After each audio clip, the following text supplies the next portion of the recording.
how I brainwashed myself for success despite having herpes. And I think the first step is to look back and see how you perceived herpes before you got it, because then you can kind of understand which of these thoughts, which of these beliefs are actually true versus what we know now, having been diagnosed.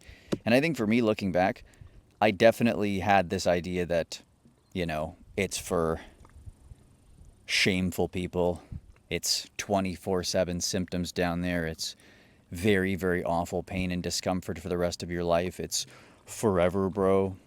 But, like, what does forever, bro, even mean when it comes to herpes? All the herpes viruses are forever. We just don't even pay attention to that. And I actually dated a girl who got cold sores and let me know that it was herpes. And I was young. And despite her knowing it was herpes, herpes, I didn't look at it the same way. I was like, that's not herpes. That's probably like herpes light. So there definitely was this disconnect. And I definitely, post diagnosis, initial thought was like, how did I get this? It's always something you hear about in the TV and the movies, like, oh, that person got herpes. And then I got it. And I was like, wait, what? Not me. It can't be me. I don't deserve this. And I think the first step after that, post diagnosis, was I tried to get as much information on it as possible and try to almost downplay it. So I remember vividly going on Google and being like, is herpes a big deal? Or like, should I worry now that I have herpes? And obviously the label is pretty serious, but that's made up. But all the Google searches came back saying like, despite it being a viral infection incurable, it's not a huge deal. Most people have a few outbreaks and then stop having them as years goes on. I was thinking like, well, that's cool, I guess. But I feel so sad up here. And on the contrary, if you're watching this video, please do not go on Reddit. Do not go on pity party forums where you're going to see a lot of people who've either believed their life was over short term or have never had much success and are constantly in like a perpetual state of negativity. Because what you surround yourself with at the beginning of your diagnosis is going to shape your, I guess, perception going forward. So please, I know you want to see some people on Reddit. I want to read some stories. Please don't. I think for me, I was never really big into Reddit, and I was never really big into the Facebook groups at the beginning. I don't think I ever joined a Facebook group. But what I did was I went online on YouTube, which is like my favorite social media consumption platform, and I think I found some advocates. And I found Alexandra Harbushka, Life with Herpes, lovely gal, we're friends now, and Laureen HD. And those two I always just remind myself of because they were there to like answer all of the questions that I had about herpes, the same way I've done for you all over my page. And this gave me the perspective of like someone living with herpes as an advocate, which is definitely a different perspective than the average person living with herpes who's still like keeping their mouth shut. So I almost surrounded myself with positive influences who were okay and who had managed their way through the stigma and through dating. Because then I knew, okay, not only is this person succeeded, but this person's also giving me practical advice. So that's the first step for me, was getting properly educated and finding good sources and learning as much as I could about the actual virus. How do I transmit the virus? How do I reduce transmitting the virus? What precautions can I take? What does antivirals do? Am I going to have any outbreaks? How do I reduce my outbreaks? Are they going to be painful? And yeah, I had like a few rough first months, but I never really had too much despair, I think. Or maybe there's a bit of delusion that comes along with it. Which leads to the next step, which is brainwashing myself to succeed with herpes was not letting myself turn into a different person post-diagnosis. So I think it was like first week of September got diagnosed, and by the third week of September, I was just thinking, all right, my outbreak's almost healed now. I'm in a lot of pain. It's pretty itchy. Let's go back to the gym. Because I knew deep down my whole life, the gym has been my therapy. It's been my, one constant. I went to school for fitness. It was the only thing that makes me feel sane or like myself. And I thought, well, let's go back to the gym. Might as well be in shape with herpes. And that's a huge step too, is do not derail yourself. Still see your friends. I know it's going to be tough to be social, but still see your friends. still go to the gym or start going to the gym, still do all your good habits that you did before. You still want to remain the same person despite now having herpes. And this is going to allow you to not slump into a person that might not be dateable if you didn't have herpes. So, step number one is get educated. How I educated myself. Good sources, good information, not letting myself spiral into a pit of despair with other people's horror stories. Step two was basically staying myself. I'm still me. I got herpes. I'm going to the gym. I'm going to stay social, see my friends, maybe tell them, maybe not tell them, work on my own.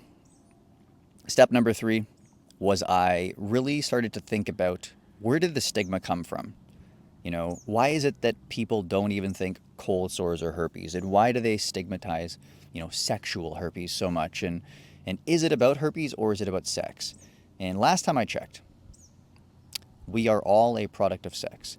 And biologically, in our little brains up here, everything is sex. Just like Robert California said, I get more money to attract partners. I go to the gym to attract partners. I try to, wear gray sweatpants to attract partners. Same with ladies.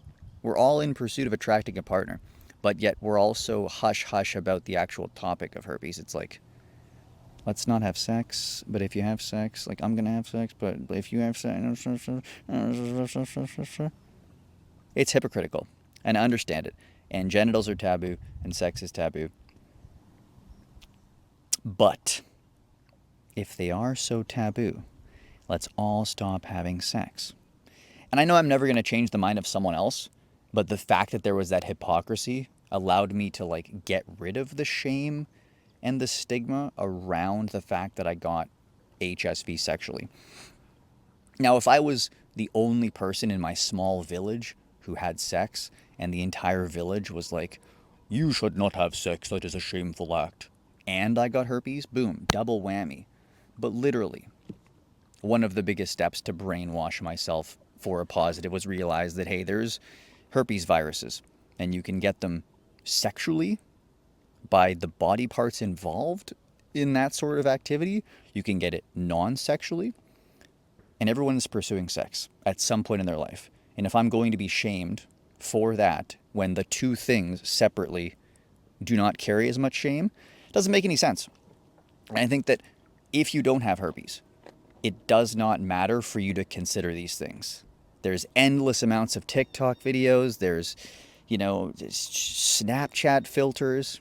Distract yourself with that. Thinking is hard, and if you don't have any reason to think about the hypocrisies around herpes, you won't. So I get it, but I'm not going to let the fact that the stigma is there prevent me from thinking my way out of it. Step number 3A, or B, whatever one. Read the article, How Herpes Became a Sexual Boogeyman, from Slate magazine.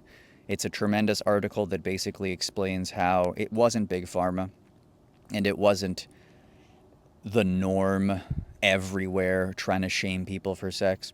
There was a couple people who didn't like the sexual liberation in the 60s, and then Time magazine, the media epicenter at the time, having to get clicks the same way I try to get clicks on here.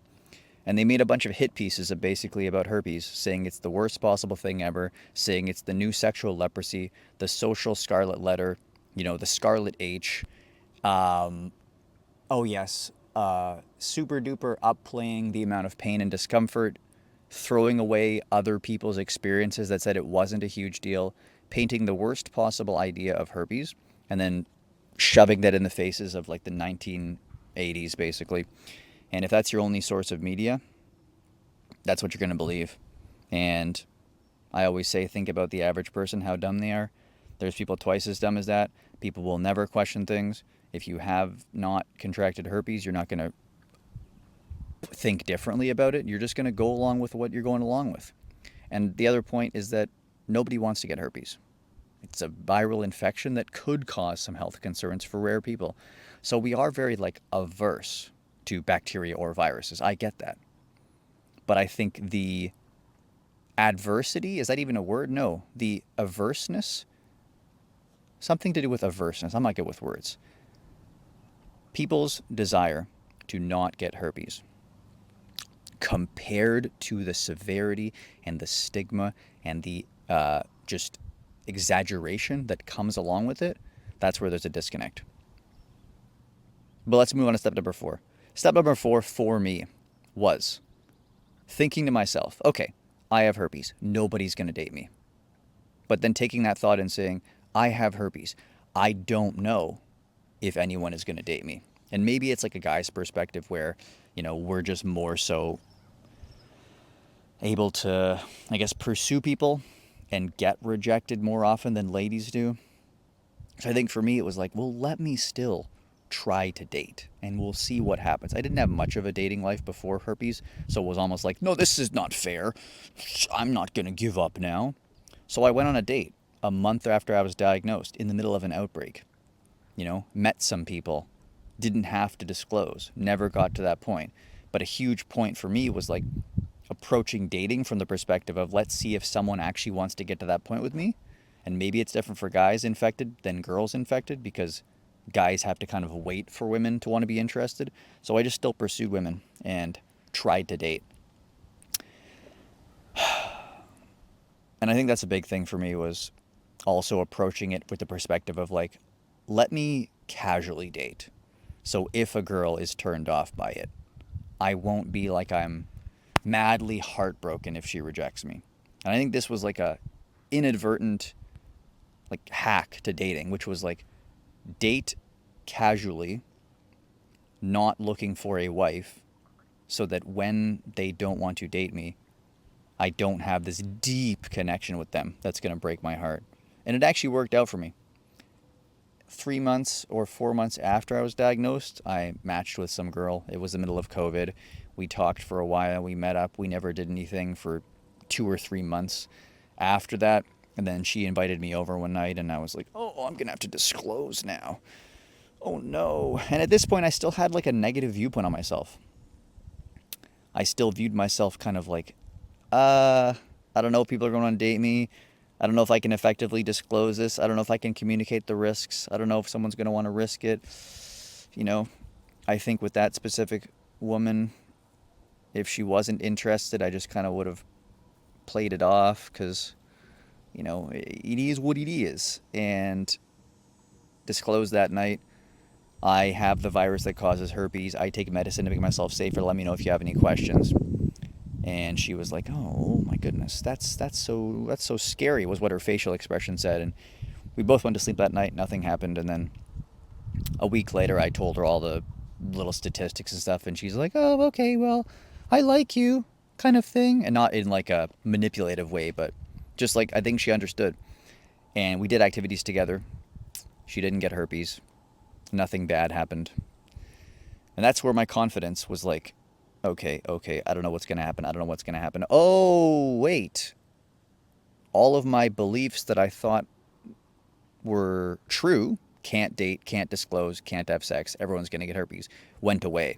And I think that's almost the graduation of the brainwashing, where I had been negatively brainwashed pre-diagnosis, attempted to positively brainwash myself, and then the final test was, let's put the brainwashing to the test.